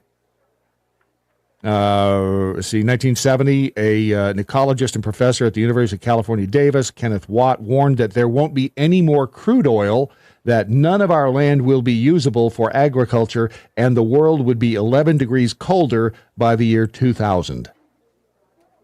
I wish. Yeah, that didn't happen either. Let's see. Biologist Paul Ehrlich at the Stanford warned that by the end of the decade, up to 200 million people would die each year from starvation due to overpopulation. Life expectancy would plummet to 42 years, and all ocean life would perish. Yeah, that didn't happen either. I mean, they've done nothing but try to scare the hell out of everybody for 50 plus years. And sadly, some people buy into it. That's the scary part, that they still have acolytes out here.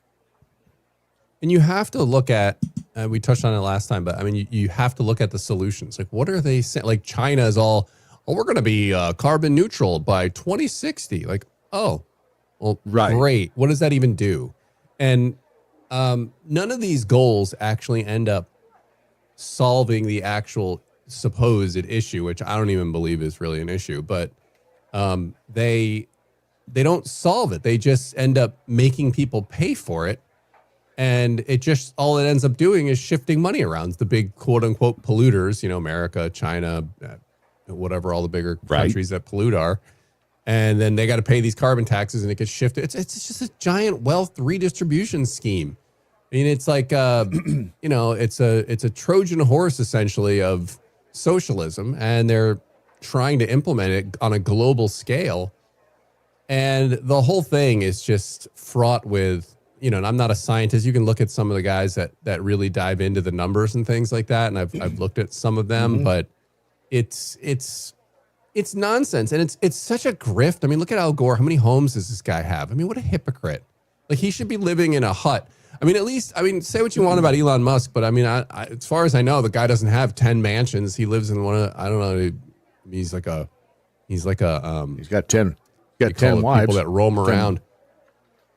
Well, he's making the kids. He thinks he's repopulating the planet. He is being fruitful and multiplying. I don't know. I've never seen anything on his house. The only thing I've seen is that he lives in a tiny house or something. But according to Architectural Digest, inside the properties of the world's richest man, are there any pictures? It does not. Oh, excuse me. The tiny home. Billionaire moved into a compact tiny home in Boca Chica, Texas, where his SpaceX headquarters are located. A report by fan blog Teslarati and the New York Post revealed the home is actually a foldable 20-foot by 20-foot prefabricated home made by Boxable. A 20-foot by 20-foot home. Really? The Boxable things are cool. I actually looked into those, but once I saw that report a while back, but they, I guess they're having problems delivering their, like scaling up. Oh, that's cool. cool. I don't know, but look at that. That's the really Boxables kind of do cool. look cool. And then you can add on to them and stuff. Like I went down the rabbit hole. It's kind of a fun little YouTube rabbit hole. They are pretty cool the way they're developed. Neat. And so, you can, and then if you wanted to, you can like buy another one and slap it on there and make a bigger room or whatever, like you. That's kind of neat. I mean, there was a time when I wanted to have, big houses. I did have a big house once, but I'm pretty sure I'd be fine in a double wide next to a river. I could be, I could be convinced to live in a single wide by the river. I agree. As long as you got a comfortable room, one comfortable room where you got enough for like you got a lounger in there, Mm-hmm. I mean, because my house is like a normal size house. So yeah, but you got a living room. You can throw a couch in there. You could watch some TV. The kitchen's right there next to it, and you can hang out with the family. That's it. That's all you need. You don't need 52 rooms. But I think it's more the property. You want a separate bathroom, though. Well, I mean, let's not get crazy. Yeah. I'm not right. I don't. Well, just for a guy though, the bathroom could be out in the backyard. Right. I'm just saying. I want to clear for the record here. I would never live in a tiny home, like one of those tiny like that. To me, like I'm 6'3", like it's not happening. Like I'm not living in one of when they say look at this and you could like I get being efficient. Like to me, the Boxable thing makes more sense because you can. It's a little more spacious than these like little tiny things that or you can actually walk around like these tiny things. You're like this and you're like, oh, I'm bumping into the side. Like, no, I don't want that. Like, no, thanks. I don't need to feel like I'm in a sardine can. No, you should be able to stretch out and not hit your house, not hit your head. Yeah. This thing right here. No, I'm not living in that. Well, that actually, it's got a full-size door on it. It depends on how long that thing is. That's not horrible. I mean, look, you got... It's not wide enough. Not tall enough either. It's hard to tell. You might be right. You're ducking in that door. You think? That's too claustrophobic. I mean, look at that. You're sitting on the couch. Hold on a minute. You're sitting on the couch. Yeah. Yeah, you're sitting on the couch and where your legs go. Yeah. Right. I guess you got to lay across on the couch. I mean, yeah, that's kind of like a motorhome. I don't think I could do that. It might be fun if you're like 22 and you're, I don't know, you slap that thing on a trailer and you go, you're with your fiance and you're traveling the world and you plop that thing down on a few different properties. That could be fun. I could see that, but for an adult, like, nah, I need to. The heck is that thing? Okay, I've never that's seen not that horrible. Well, they put that's kind of cool looking. That looks like, that kind of looks, boy, don't you know that curved glass, you break one of those? Whew. Oh my God. You are going to be, dude, that's not going to be cheap. That is going to be an expensive month. But I could probably do that. That's a nice looking What's like the a inside? Let me see spaceship the kinda inside of thing. that thing. They got an inside? Nope, doesn't look like it. It's, That's a tell. no. Well, there's the inside. That's a tell. It's not Hard to- horrible, hard but to again, it's see got a what's separate going area on for the there. bathroom. What's going on there? Yeah. I see. It's That's got a a separate dividing bathroom, wall for the so- bathroom. Yeah. All right. Yeah, so it's not horrible, but Um, it's only $28,000. Not But you're horrible. right. It's where you put it. It's where you put it. You know what's That's a you know what's two-bedroom. fun to do? You guys ever go through real estate listings and then you kind of it's funny to just scroll through real estate listings and then you see inevitably like just some funny like bad pictures. Zillow gone like wild. Is there a Zillow site gone called that? 'Cause- wild is Oh what- my gosh. Well, it's Twitter or X, but Zillow gone wild on X. Yeah, they've got It's some amazing crazy what stuff. it's amazing. Oh, I got to check that out because it's amazing to me that people will put like, a picture. Like I don't know. There was one cabin I was looking at. I was like, oh, that'd be cool to get something like that. And they literally had like zoomed in pictures of windowsills and stuff. And I'm just like, what? How is this? What on earth made you think? You know what? People are going to look at this dead fly on the windowsill here, and they're going to be like, "Yep, I'm in." Yeah, yeah. Like I've just seen these those- I've seen those ridiculous too. pictures. Okay, Zillow gone wild. Yeah. Zillow gone wild. Yeah, there's some crazy stuff on there that there's one has a basement nightclub. Another one has a. I don't know if this one belonged to Jeffrey Epstein or not. This Florida home is a surprise sex dungeon. Who knew? Oh gosh. Oh yeah, I'm on their Instagram. Looks like they're putting nice ones on there. Yeah, they've got There's like a lot they've of got cool ones. More of their stuff is just like uber cool, not so much the weird. Why would you put the image of your living room with a giant hole in the wall of insulation coming out and call it a fixer upper? Yeah, I love the bad pictures. But but back to the we're talking about trying to save the environment, living in a tiny home. I'm with you. I wouldn't live in a shoebox, but is that really going to save the planet? I mean, if you ask Grok, if you just ask Google, whatever they've got as AI, if you the best way to fight climate change as an individual, according to the experts, the best way an individual can fight it is to transition to renewable energy sources at home, reduce energy consumption by being more efficient, minimize transportation emissions by walking, biking, or using public transit when possible, and make conscious dietary choices by eating less meat and reducing food waste. I'm motivated to do precisely none of those things. Although I will go biking, but not to. I'm not going to. No, get I on don't a really bus. care about. I mean, I will if I Do you know have how to. much- But there's I no mean- buses that go places where I want to go. At the times I want. I mean, you got to go through our friend Stu, and he researched this, went through all of the numbers, and like if you took off, I think it was like if you took off every car off the planet. Oh yeah, it still wouldn't even like complete all of the necessary carbon It's a grift. neutrality, blah blah blah, all that stuff. So it's a total grift. Don't fall for it.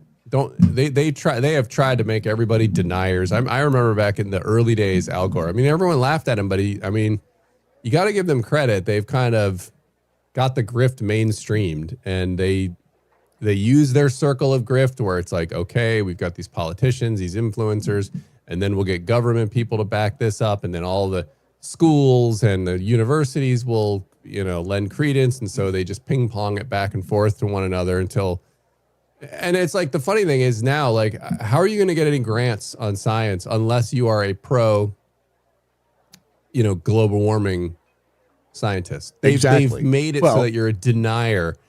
They're not like, what is science, guys? Science is looking at the facts and telling you what it says. That's absolutely not what we're doing.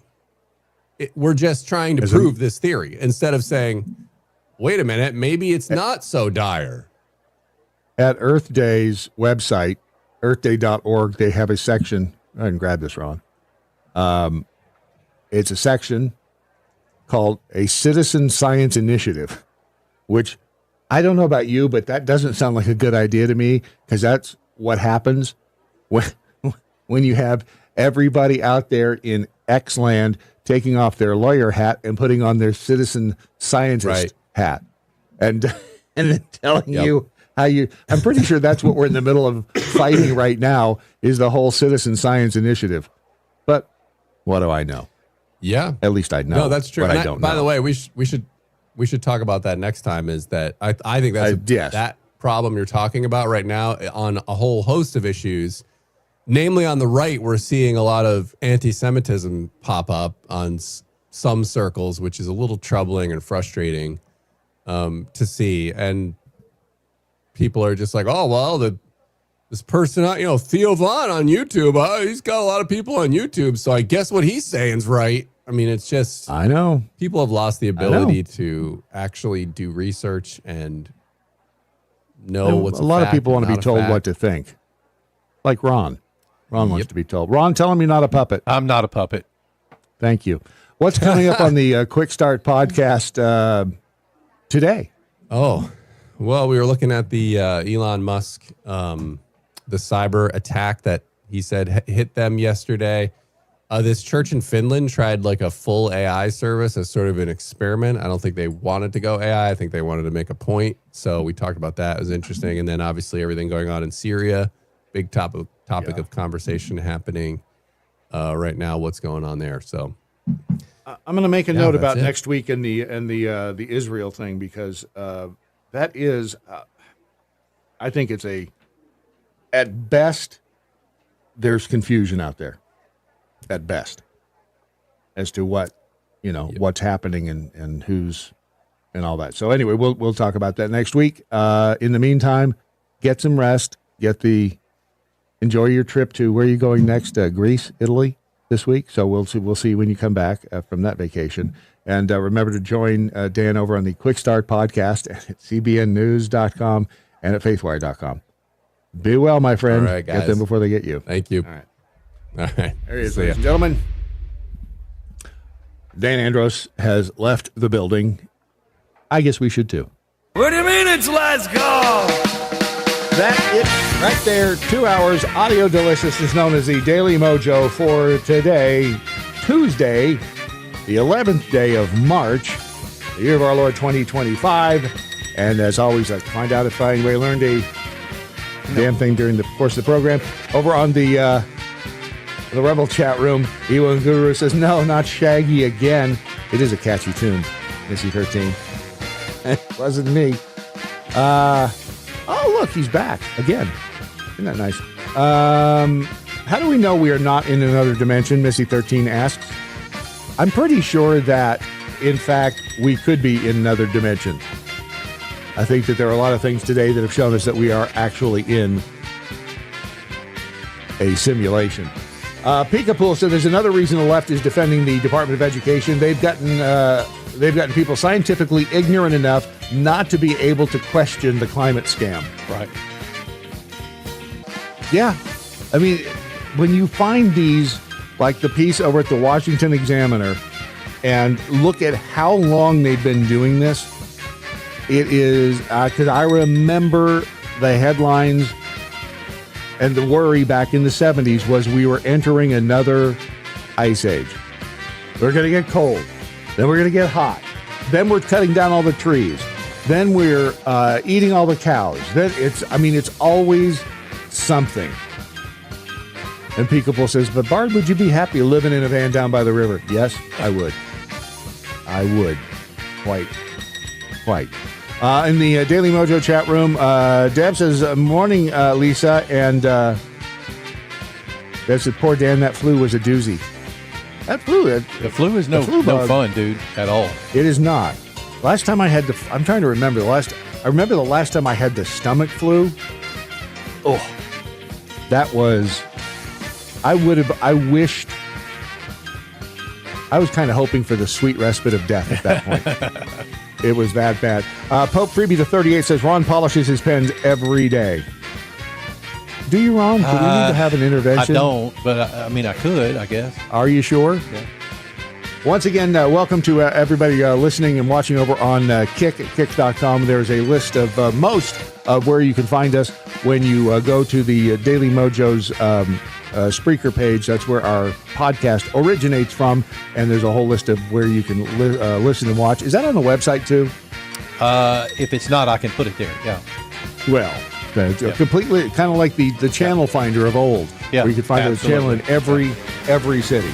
In the meantime, remember that we the people must hang together, otherwise we shall surely hang separately. Sic semper tyrannis, resist stupid. And good night, Doc Thompson. Wherever you are. See you tomorrow. It's Hump Day. Watch and listen at thedailymojo.com.